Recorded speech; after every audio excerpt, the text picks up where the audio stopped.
एक गरीब का हक था, मोदी जी ने वो दिया, भारतीय जनता पार्टी ने वो दिया। एक गरीब को सुरक्षा का बेहतर वातावरण मिलना चाहिए, एक बेटी को सुरक्षा का बेहतर वातावरण मिलना चाहिए। यह भारतीय जनता पार्टी ने आपको दिया, प्रदेश को दिया, देश को दिया। और यही तो विपक्ष को अच्छा नहीं लग रहा है कि आखिर ये सब क्या है। हमने कहा था देश के अंदर आतंकवाद को मिटाएंगे, कश्मीर में धारा 370 समाप्त कर दी गई ना। पंडित दीनदयाल उपाध्याय जी की पावन जन्मभूमि यही क्षेत्र है। भाइयों बहनों, पंडित दीनदयाल उपाध्याय जी ने जब भारतीय जनसंघ की स्थापना के साथ अपना कार्य संगठन मंत्री के रूप में कार्य प्रारंभ किया था, तब भारतीय जनसंघ ने डॉक्टर श्यामा प्रसाद मुखर्जी जी के नेतृत्व में एक नारा दिया था, एक देश में दो प्रधान, दो विधान और दो निशान नहीं चलेंगे, नहीं चलेंगे। कांग्रेस के द्वारा कश्मीर पर थोपी गई धारा 370 और उसके खिलाफ सबसे पहला आंदोलन चलाने वाला कोई व्यक्ति था, कोई दल था तो भारतीय जनसंघ था, और कोई नेता था तो डॉक्टर श्यामा प्रसाद मुखर्जी थे, जिन्होंने अपना बलिदान दिया था। भाइयों बहनों, ये धारा 370 कश्मीर को भारत से अलग थलग करने और भारत के अंदर आतंकवाद को प्रेरित और प्रोत्साहित कर रहा था। लेकिन भारतीय जनता पार्टी की सरकार ने स्वीकार नहीं किया। प्रधानमंत्री मोदी जी ने, गृह मंत्री अमित शाह जी ने जैसे ही मौका मिला, एक झटके में 5 अगस्त 2019 को धारा 370 को सदैव के बड़े कूड़े के ढेर में डाल करके एक भारत श्रेष्ठ भारत की परिकल्पना को साकार किया। कश्मीर में धारा 370 को हटाने का आप समर्थन करते हैं? एक बार दोनों हाथ पा करके मेरे साथ बोलेंगे, क्या समर्थन करते हैं? तो जोरों से बोलेंगे, भारत माता की, भारत माता की। भाइयों बहनों, पिछले चुनाव में जब इस क्षेत्र में मैं प्रचार करने के लिए आया था, तो मैं एक सभा में आया था। जैसे आया था, मैं सभा प्रारंभ करता, तब तक हमारे मीडिया के एक मित्र ने मुझे कहा, योगी जी आप लोग कहते हैं कि रामलला हम आएंगे, मंदिर वही बनाएंगे, क्या बनाएंगे? तो मैंने कभी आपको क्या संदेह है क्या? कहा नहीं, आप लोग यही नारा लगाते हैं। मैंने कहा चिंता मत करिए, हम आएंगे भी और भव्य राम मंदिर के निर्माण का मार्ग भी प्रशस्त करेंगे। भाइयों बहनों, मैं आपसे पूछना चाहता हूं, हमने जो कहा अयोध्या में भगवान राम का मंदिर के निर्माण का कार्य प्रारंभ हो गया है ना। 5 अगस्त 2020 को प्रधानमंत्री मोदी जी ने अयोध्या में जाकर के भगवान राम के भव्य मंदिर के निर्माण का कार्य प्रारंभ कर दिया है। आप खुश हैं? मेरे साथ बोलेंगे, जय जय श्री राम, जय जय श्री राम।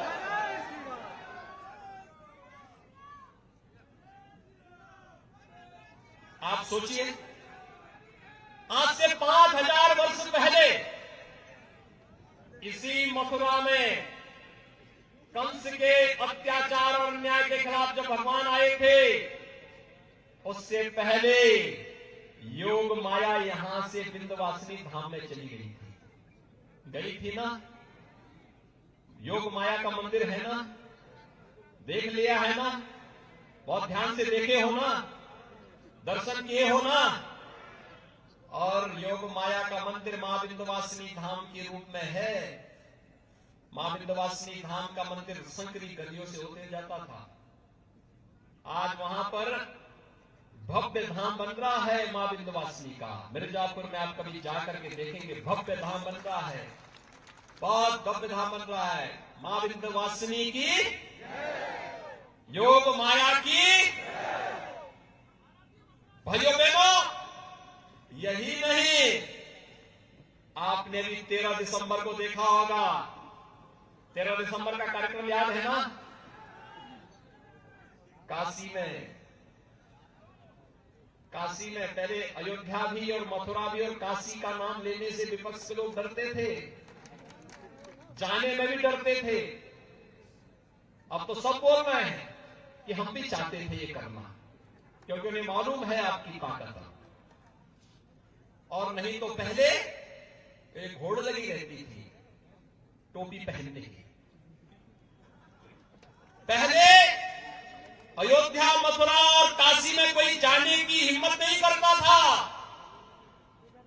आज तो काशी में भगवान विश्वनाथ का भव्य धाम प्रधानमंत्री मोदी जी की परिकल्पना, उनके मार्गदर्शन की प्रेरणा से बन करके प्रधानमंत्री मोदी जी ने राष्ट्र को समर्पित किया और भव्य धाम भगवान शिव का, महादेव का बनाया। और महादेव की पूजा के बाद अगर किसी का सम्मान किया तो वह किसका किया? श्रमिकों का सम्मान किया। आपने देखा ना, क्या कभी किसी प्रधानमंत्री ने, इससे पहले कभी आपने देखा कि किसी प्रधानमंत्री ने श्रमिकों के ऊपर पुष्प वर्षा की हो? कभी देखा? कभी देखा? मोदी जी ने किया ना। मोदी जी देश के सबसे लोकप्रिय प्रधानमंत्री है ना। देश के अंदर और दुनिया के अंदर भारत का सम्मान बढ़ाया है ना। और श्रमिकों का सम्मान भी किस रूप में? अपने पास बिठा करके। पहले उन्हें बिठाया, प्रधानमंत्री जी खड़े रहे, श्रमिकों को कुर्सियों में बिठाया और फिर अपने हाथों से उनके पुष्प वर्षा की। क्या दृश्य था भाइयों बहनों, ये क्या दृश्य! स्वतंत्र भारत, यही तो भारत है जिसमें कभी प्रधानमंत्री मोदी जी प्रयागराज कुंभ में जाकर के स्वच्छता कर्मियों के पाद प्रक्षालन का काम करते हैं। किया ना? आपने वो दृश्य देखा? इससे पहले किसी प्रधानमंत्री ने किया? किसी प्रधानमंत्री को किसी स्वच्छता कर्मी का क्या अपने मां बाप के पैर धोते हुए भी देखा है क्या?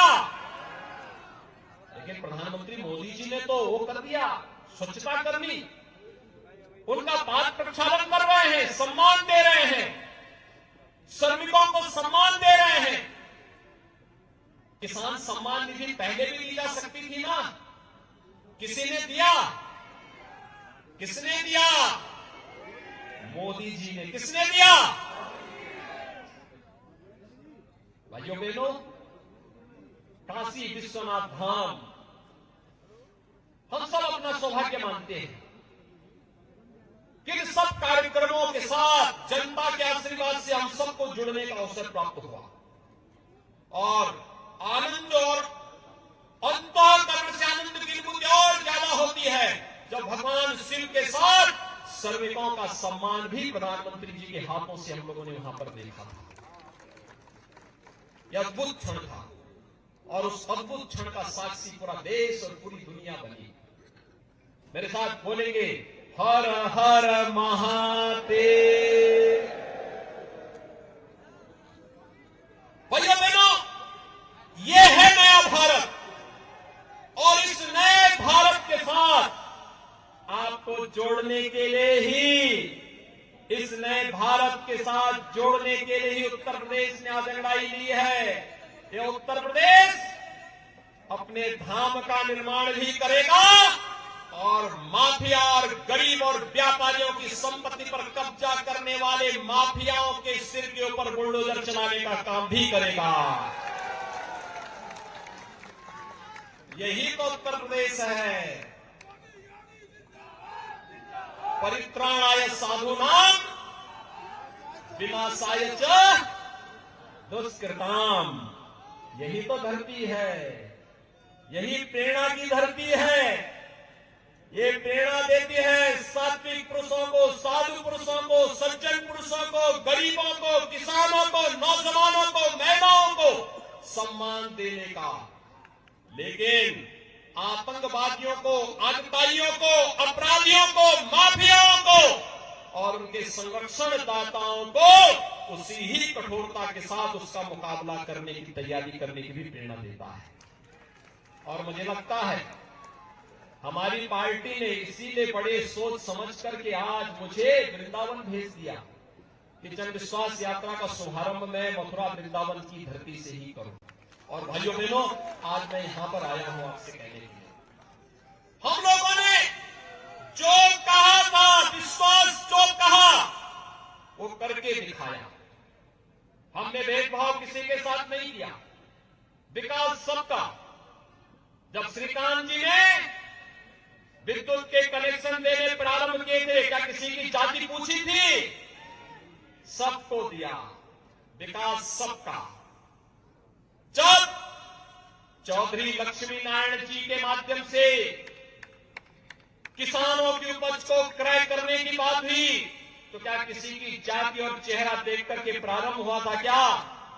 नहीं।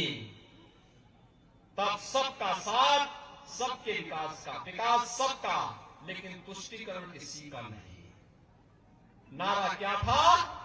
विकास सबका, तुष्टीकरण किसी का नहीं। और भाइयों बहनों, आज मैं यही कहने के लिए आया हूं, हमारी सरकार ने भी हाल ही में कहा, हम जितनी भी निराश्रित महिलाएं हैं, विधवा महिलाएं हैं, इनकी पेंशन की राशि को हमारी सरकार ने पहले कम लोगों को मिलता था, हमने 5 वर्ष में उसको दुगना किया। और फिर अब ये कहा कि अब तक तो 500 रुपए मिलती थी, अब इनको 1000 रुपया महीने पेंशन दिया करेंगे। वृद्धजन थे, 500 रुपए पेंशन मिलती थी। हमने कहा नहीं, ये सभी मंत्रीगण हमारे साथ थे, विधायकगण साथ में थे, इन सब ने कहा कि इनको भी बढ़ना चाहिए। हमने उसकी राशि भी 1000 रुपए कर दी।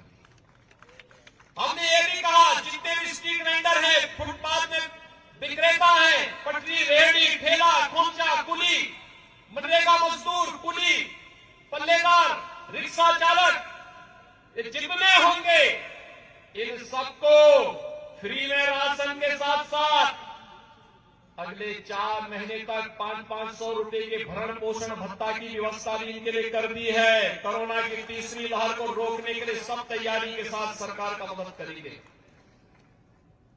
भाइयों बहनों, में आया था कोरोना की दूसरी लहर में भी, इसी मथुरा में आया था। और यहां पर जब मैं आया था, मैंने यहां पर भी देखा था, अलीगढ़ में भी मैंने देखा था, कितनी प्रतिबद्धता के साथ ग्राम प्रधान, क्षेत्र पंचायत समिति के सदस्य, पार्षद, मेयर, चेयरमैन, ये सभी लोग प्रदेश में कोरोना के खिलाफ लड़ाई में देश का सहयोग कर रहे थे। आंगनबाड़ी, आशा वर्कर, एएनएम, इन सबके मानदेय को भी सरकार ने बढ़ाने का काम किया। कहा सबका मानदेय बढ़ेगा, सबको सम्मान देंगे, क्योंकि इन्होंने कोरोना के खिलाफ लड़ाई को तेजी के साथ आगे बढ़ाया है, उस लड़ाई में विजयी बनाया है, उस लड़ाई को आगे बढ़ाने का कार्य करेंगे। और कोरोना के खिलाफ इस लड़ाई को मजबूती के साथ लड़ने के साथ साथ फ्री में राशन की व्यवस्था, डबल इंजन की सरकार डबल डोज दे रही है। डबल डोज आपको राशन 2-2 बार हर महीने देने की व्यवस्था की गई है। और राशन के साथ दाल भी मिलेगी और खाद्य तेल भी मिलेगा। अंत्योदय कार्ड धारक को चीनी भी मिलेगी और बाकी सभी लोगों को नमक भी उसके साथ उपलब्ध होने देने का कार्य किया जा रहा है। भाइयों बहनों, सरकार की लोक कल्याणकारी योजना का कार्य क्या इससे पहले कौन खा जाता था ये राशन? प्रदेश वही, ये चेहरे वही। कल मैं देख रहा था, इनकम टैक्स के छापे पड़ रहे थे, लेकिन समाजवादी पार्टी को पीड़ा हो रही थी। तो एक व्यक्ति से मैंने पूछा, मैंने कहा ये सब क्यों हो रहा है? तो मीडिया के उस पत्रकार ने कहा साहब आपको मालूम नहीं चोर की दाढ़ी में तिनका। मैंने कहा भी क्या मतलब? कहा कि 5 साल में किसी व्यक्ति की संपत्ति 200 गुना बढ़ जाएगी, क्या कोई इसके बारे में सोचता था क्या? लेकिन समाजवादी पार्टी की सरकार में सब देखने को मिलता था। भाइयों बहनों, आप सबसे मैं कहने के लिए आया हूं, आप मुझे बताइए, ये तो मथुरा, वृंदावन, बरसाना, गोकुल, बलदेव आदि तीर्थ स्थल बनाए गए हैं, क्या ये सपा, बसपा या कांग्रेस कर पाती? क्या अयोध्या में राम मंदिर का निर्माण ये लोग कर पाते? क्या विंध्यवासिनी धाम का पुनरुद्धार ये लोग कर पाते?